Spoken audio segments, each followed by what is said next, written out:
I truly think that he's a man on a mission to regain his UFC bantamweight title, and I think he's going to do it. I'm picking him. I think he's a solid pick. I understand he's an underdog for a reason. He's not the champion anymore. But oh my God, I just feel like business would finally start to boom again if he won the belt.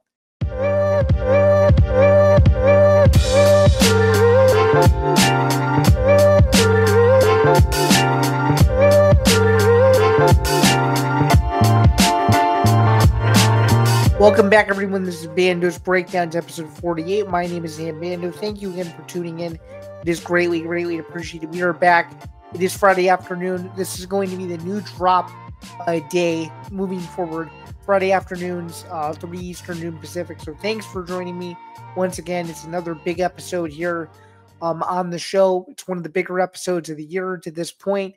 I know last week was a little bit shorter than usual, but excited to get back at it this week. Excited to talk about all the happenings in the world of sports, some big breaking news in the NBA, some major UFC talking points, a potential NFL Super Bowl champion that could be hinting at retirement, and a few other things as well. But before we get to that, just wanted to quickly remind you all to please be sure to like, follow, and subscribe to the Empty the Bench podcast. Number to do so, you can go to youtube.com/ETB Network, as we are slowly but surely approaching 1,000 subscribers. So if you like the content you see this afternoon, again, it would be greatly appreciated if you guys shouted it out, gave it a little bit of support, and so much more. Again, very, very much appreciated on that front as well.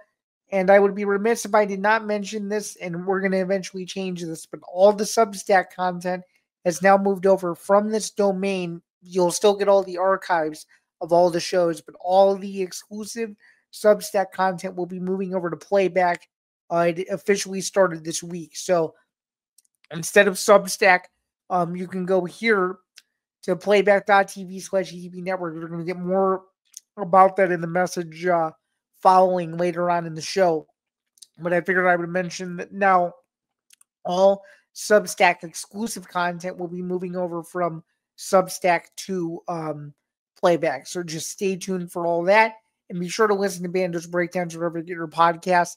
That's Spotify, Apple Podcasts, Acast, and so much more. Now, with all that out of the way, let's get into the show because it's a big show this week. It's an important show this week, and I don't want to waste anybody's time here as we get rolling. So let's get into it here.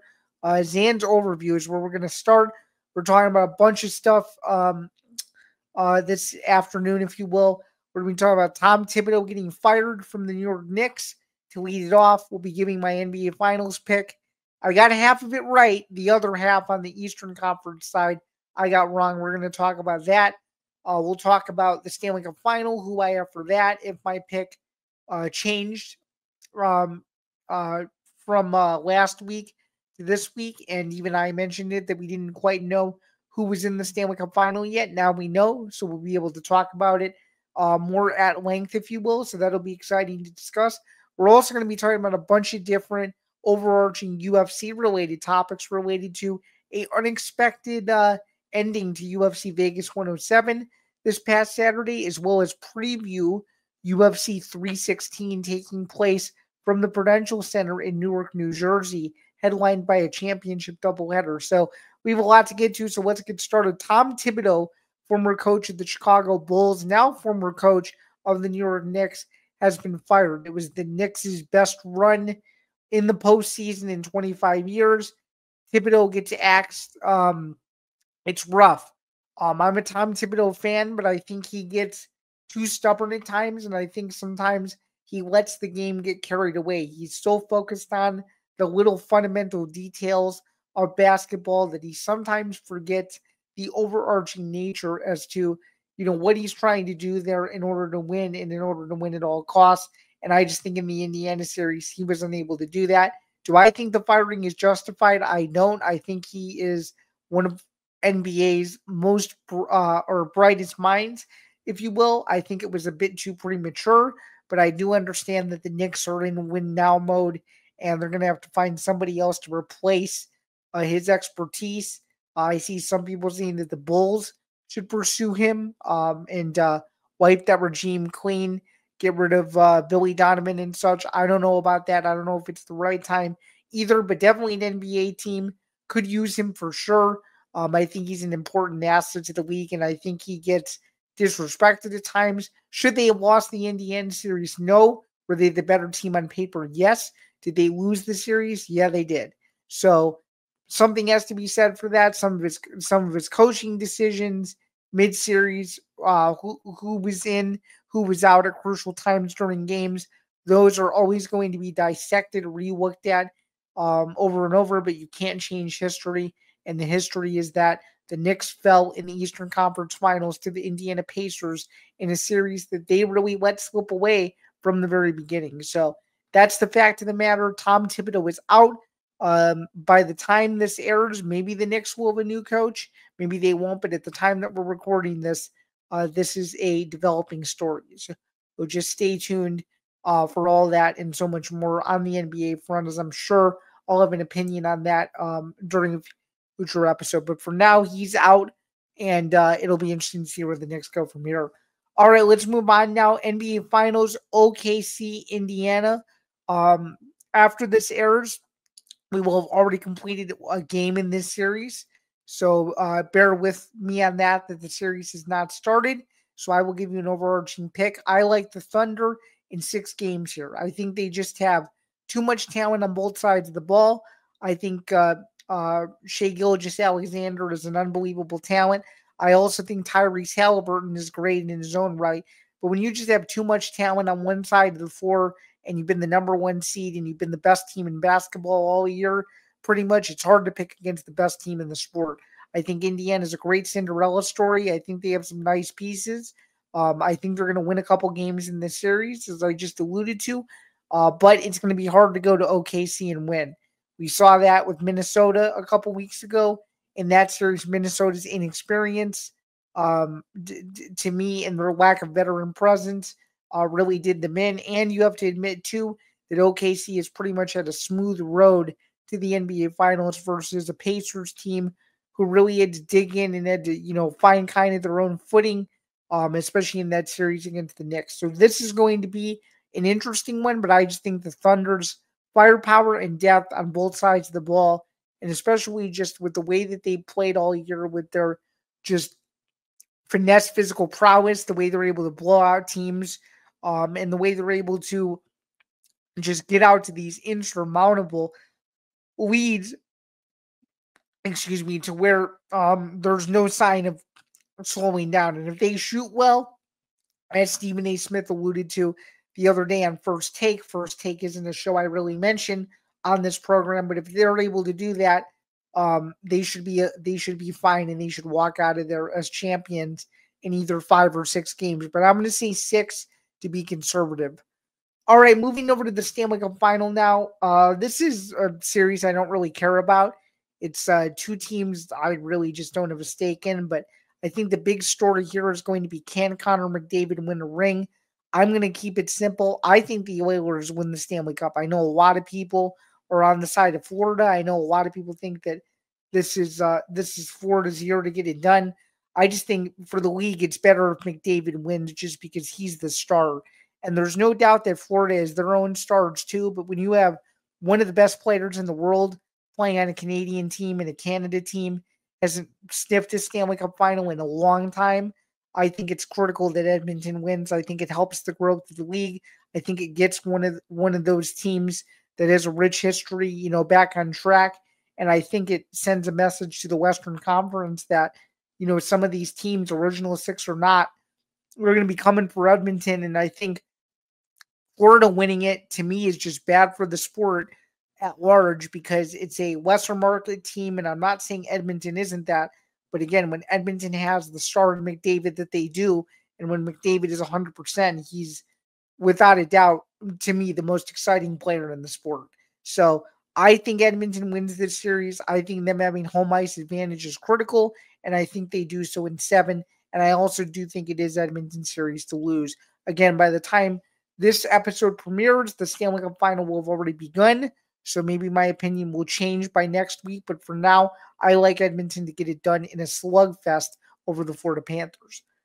So we ran through those two things pretty quickly here. We're going to move on now to some more substantial stuff, some stuff I'm excited to talk about. The latest update as it pertains to Jon Jones versus Tom Aspinall. Is the fight on?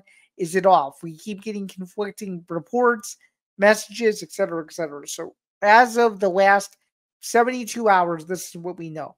According to Jon Jones at a seminar over the weekend, I'm pretty sure it was in Thailand, he stated to those who were there that there were legal obligations going on within the UFC walls, and he cannot really talk about what is going on with the Tom Aspinall fight. Now, the other day, I think it might have been yesterday from the time that we're recording this, I think. Nevertheless, Tom Aspinall goes on Good Guy, Bad Guy with DC and Chael Sonnen. Exclusive interview, huge interview. It's already getting tons of traffic. Everybody wants to know what's going on with Aspinall. Where he essentially trolls Jon Jones in saying that, in so many words, he's retired. He's had a nice life. He's had a great career, whatever, and that I have a date and a location that I'm looking forward to having the UFC announce. So this could be multiple things. So I see a lot of speculation online. There's tons of people saying, oh, they're trying to get this Netflix deal done so they can air the fight on Netflix. That seems illogical to me. Then there's other people that are saying, oh, they've moved on. It's still gone. They just announced the Paris event for early September. I'm going to debunk that and say I don't think that's possible because they branded that Paris event as a fight night, and they wouldn't do a heavyweight title fight interim or undisputed on a fight night. They'd lose out on pay-per-view money there. So I don't think it's that. I think they're still in this is a theory. I don't have sources to back this up. But this is just my theory because I don't think many people in MMA media or in this content creation space even know what in the world is going on with this fight. So I'm just gonna pull out a theory, and if I'm right, I'm right. I'm a genius, whatever. If I'm wrong, I'm wrong. Okay. Simply put, I think there's still a number going around. They can't pinpoint what the number is. One day it's this amount, the next day it's this amount, the next day it's another amount. They can't pinpoint what the number is, so they're stalling right now because they know that if they keep stalling, Aspinall gets more frustrated, and then Jones gets the leverage point that he wants to get a guaranteed cut. That's my theory on that whole thing, and I think eventually Aspinall is going to cave in and fight him. I think he's just selling a promo. I really do. I don't think Jones is legitimately retired. If he was retired, the UFC would have put out a package, commemorating his career. They would have done something. They didn't do that. They didn't have a social strategy plan around it.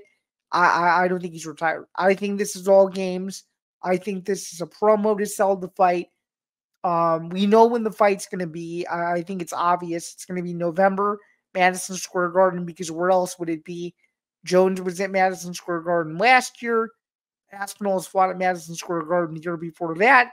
The heavyweight championship has been kind of synonymous with Madison Square Garden the last few years. There's no way it isn't Madison Square Garden, in my personal opinion. So I'm going to say the fight's not on, but what I will say is I think we're getting closer and closer and closer to an announcement. I don't think they've given up on the fight. They can't. It's too much of a financial burden for them to move on, promote Aspinall to undisputed, have him fight Cyril Gane, who's already lost his chance to win the UFC heavyweight title against Jon Jones 2 years ago. It doesn't make sense. There's nobody else at heavyweight right now that makes sense for Aspinall that he wouldn't beat. So I think it's just a disservice to everyone, and they have to make the fight. It's as simple as that. I see people saying, Jones doesn't need this fight, whatever. I think it's a load of baloney, and here's why. Keep this short and sweet because I keep talking about this ad nauseum, and I don't have really any new updates to give you every week, but I keep pounding this story because there's more coming. There's more coming out. There's more talk. There's more of them saying stuff to one another. there's all that stuff going on, but I'll keep it very brief and say this. Think back, for those who know this well, think back at how many times they've dropped the ball on a major fight that needed to happen that didn't happen. Now, I'm going to put Khabib and Tony Ferguson in a different category because of COVID. It was canceled 5 times.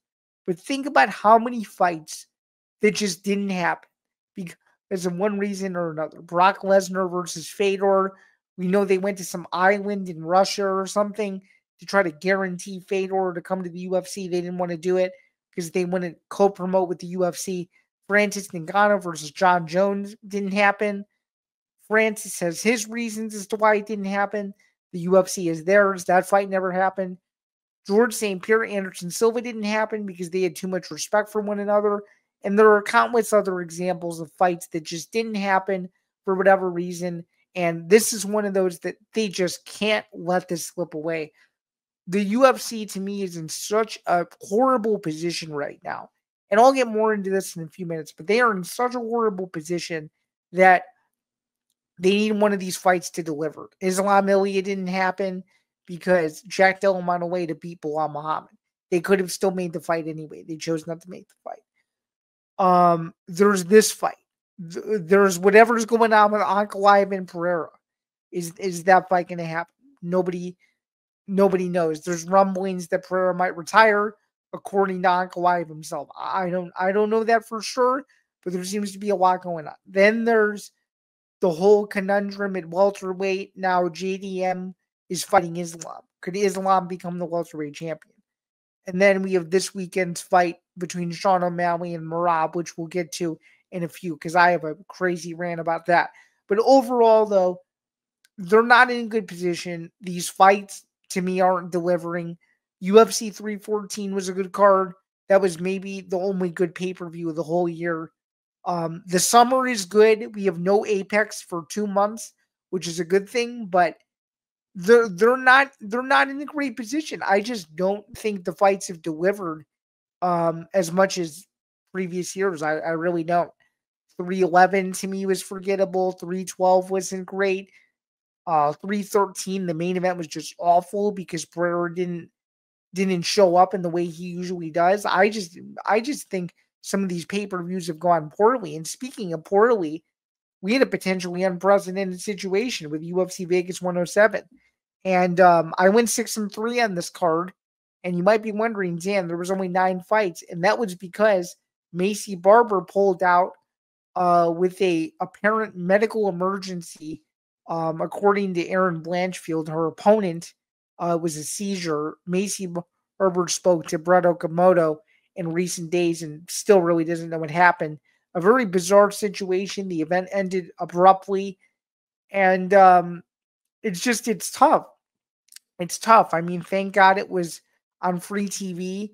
The ratings weren't horrible, but again, this is another one of those examples of just a card that probably didn't need to happen when it did, and just another filler event. And the biggest loser in this whole thing is not just Erin Blanchfield, Macy Barber, but it's the fans.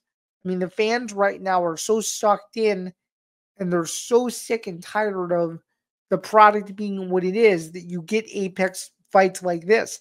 And this is no disrespect to those two in the main event, but that fight should have been in front of a crowd. I mean, that's a massive fight in the flyweight division. The winner more than likely gets Valentina. Why is that? Why is that not in front of a crowd? So I'm just going to be frank and say, I think whatever new deal they strike, to me, they need to be very, very careful as to how many events they put on, because it's getting oversaturated. People are tired of just seeing boring quality cards. I mean, it's as simple as that. I mean, some people say the product's good, but most of the MMA community right now is saying it's not good, and I would agree. Like, we'll even get into it in a minute, but like some of these Apex shows, like this one this past weekend wasn't that good. Morales and Burns had some exciting finishes, but again, no promotion around that. The Des Moines, Iowa card was okay. That was the one I went to. The Kansas City card was good. The Seattle card was good. There were a couple cards that were good cards, but it's just some of these extra ones you just don't need. Like you got Amir Albazi fighting in the main event of an Apex card in August. I mean, is anybody really asking for Amir Albazi to fight, in the warehouse? I don't know. I'm not trying to be overly critical, but I just think there's too many shows, there's too many fights that just don't need to be made, that don't need to be seen. Aaron Blanchfield and Macy Barber was not one of those, but they put it in the wrong location. That should have been in front of a crowd, and unfortunately the fight didn't happen, as I just alluded to. But still, just a brutal look overall for everyone involved, in just a rough, just overall a rough stretch of just events. Like the event quality needs to really improve in the second half of the year. And that's my opinion. All right, let's move over now and let's preview these fights. We got the main event of the evening, a fight that no one asked for, a fight that probably could have waited one more fight, but we're getting it anyway. Merab Dvalishvili, Sean O'Malley. Merab's won 12 in a row. Sean O'Malley looking for revenge against Merab, losing his belt last September at Noche UFC. Is it going to be the same fight? I'm going to say no. And I actually am going against the grain, and I'm picking Sean O'Malley to get his belt back. Here are a few reasons why. A few of them are business related, but a few of them are related to Sean. Number one, it would be insane for business if he won the belt again. He's a massive star. They built him up to be who he is. He's flamboyant. He talks trash. He knows how to sell fights. He does all that really well. That's number one. Number two, him talking about his confidence going into this week and talking about how he's really gone about changing his lifestyle. He's gone about, not drinking, not smoking weed, being off social media, only keeping a really small circle. Like that's good stuff. And he doesn't care about any of the press or any of the other stuff. He cares about going in there and beating him. And I think he was too focused on being a star when he fought Merab the first time, that he was extremely frustrated in there to where he couldn't fight at the range he wanted to fight at. I'm telling you, man, if he catches Merab, Merab's gonna go down. Merab's chin is not what people think it is. I understand he hasn't lost in a long time, but when he's gotten caught, which is rare, he hasn't done great. So I think if O'Malley goes in there laser focused and he does his thing and he catches him, yeah, I don't see how he loses. But if he goes in there and is frustrated and Tim Walsh is yelling stuff at him and pulling all the antics they pulled in the first fight, it's not going to go well. But I truly think that he's a man on a mission to regain his UFC bantamweight title, and I think he's going to do it. I'm picking him. I think he's a solid pick. I understand he's an underdog for a reason. He's not the champion anymore. But oh my God, I just feel like business would finally start to boom again if he won the belt. And I think there's a ton of people that like him. There's a ton of people that like his charisma. There's a ton of people that like his story, myself included. And this is no disrespect to Merab. Merab's a great fighter, but he never got a chance to really feel O'Malley's power the first time out because O'Malley was timid and he was injured going into the fight. He even admitted that on the Countdown show that he was injured. With him being 100% now, there's no excuses this time. He's got to win. I'm taking him.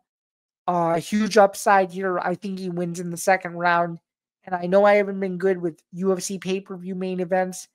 As of late, we haven't won one in 2 months, but I think we're due for a big summer. And this is the first of a lot of main events that I hope I get right. So we're picking O'Malley. We're picking him in the second round. And I feel confident. Let's just go over some quick stats here before we move on to the co-main event. And we have a huge stretch of fights over this month. We got 4 UFC events in a row this month, starting with this one. So It should be exciting here. Let's grab the event. 6 Eastern start for the prelims here. Newark, New Jersey, 12 fight. No, my bad. 13 fight card. Merab versus O'Malley. In the main event, Sean O'Malley has won 3 out of his last 5 with a no contest and a loss to Merab. Sprinkled in plus 240 underdog. Merab on the comeback minus 300 has won 5 in a row. Obviously, as I said, his last 12 overall, 19-4 there for the machine. And yeah, I mean, again, I've already given my pick. Let's see what Tapology thinks. They love Merab Dvalishvili this weekend. We shall see what happens there. All right, now let's move over to the co-main event of the evening. It's got some heat on this UFC Women's Bantamweight Championship. Juliana Pena versus Kayla Harrison. A fight that's needed to happen for a bit. It's now happening. It should have been in Chicago because Pena trains out of there at the moment, but it is what it is. 11-5 versus 18-1. Let's take a look at the fight here. Kayla Harrison is favored, I'm pretty sure, despite her being the challenger. Minus 625, a massive favorite over Pena for good reason. She's just nasty everywhere. And, Pena is is a decision queen, in my opinion. You just don't know what you're going to get with her sometimes. I think she can be boring at times too. I really do. And I think Harrison's just nastier. I think she's a woman on a mission. I think she came to the UFC for one reason and one reason only, and that was to win the UFC Women's Bantamweight title. And I think she's going to do it. And she has a massive upside here on the Tapology community. 89% are picking Harrison. I'm also picking Harrison by armbar, and I'm picking it in the second round. I think it'll be a slow-paced first round, but I think Harrison gets it done, catches her with something, and finishes her on the ground. So that's why I like in the co-main event there again. Kayla Harrison has won 3 out of her last 5. 4 out of her last 5. Pena, on the other hand, has won 3 out of her last 5 as well. So plus 455, minus 625. You might want to juice it and take a Harrison finish prop. And even if this goes the distance, I still think Harrison beats her. So stay tuned for that. We have some other fights on this card as well. Some pretty big names. Patchy Mix is in the UFC now, so that's exciting. Vicente Luque's on this card. Let's see, Kevin Holland. He's fighting Kevin Holland, rather. Who else is on this card? Sergey Spivak is on this card. Andreas Gustafsson was moved on to this card. Got a new fight added. First fight of the night, Markel Medeiros versus Mark Cholinsky. So it's a decent show. It's not great.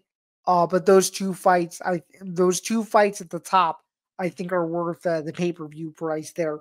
So enjoy UFC 316 if you're tuning in. And that's this Saturday night. Again, Prudential Center, Newark, New Jersey, only on pay-per-view there. So stay tuned for that. And let's take a look at one thing that I saw before we get into a quick word from Playback here. So one thing that I saw, Sean O'Malley goes on Jim Rome, very, very tired-looking O'Malley, if you will, and encourages people to illegally stream the fight. First off, I think this is funny. Sean O'Malley's fan base is dudes like me and younger, who know a little bit about the internet. I don't know if this got back to anybody at the UFC. Hopefully it didn't. But yeah, it's clear that Sean O'Malley is down for the people, if you will, and down to get as much access to his fight as people can. So I guess shout out to him for I guess quote unquote supporting the illegal streaming community, even though I don't really think it's support. It's more so kind of a wink, wink, nudge, nudge thing that hey, maybe you guys should consider doing it. So that was kind of a fun little tease there. And yeah, I mean, overall, people are going to do what they're going to do. I have my own way of watching the UFC. I'm not going to reveal what it is, but if you're illegally streaming this weekend, do so with caution. I don't condone it. I haven't done it in a very long time, and I would suggest that other people don't do it either, or go to a bar or the movie theater. But nevertheless, there's that. I just thought it was funny that I saw that, figured I would mention it, and yeah. All right, now we're going to get a quick timeout from our friends over to Playback, and we will be right back in a few minutes to wrap up the show. Just wanted to give a quick timeout in the middle of the show to remind you guys that Bando's Breakdowns is presented by Playback. I teased it a little bit earlier that there was an announcement coming, and sure enough, without further ado, here we go. Presented by Playback, watching sports is more fun with others, but we spend too much of our time watching alone. Playback is a virtual space where communities can stream live sports together with everyone perfectly synced up. Creators can hop on stage, deliver their own play-by-play analysis and commentary, and invite viewers up for Q&A. Playback makes watching sports fully interactive and a social experience. From playing fantasy sports, repping your favorite players and teams, and watching with the commentators and communities you care about.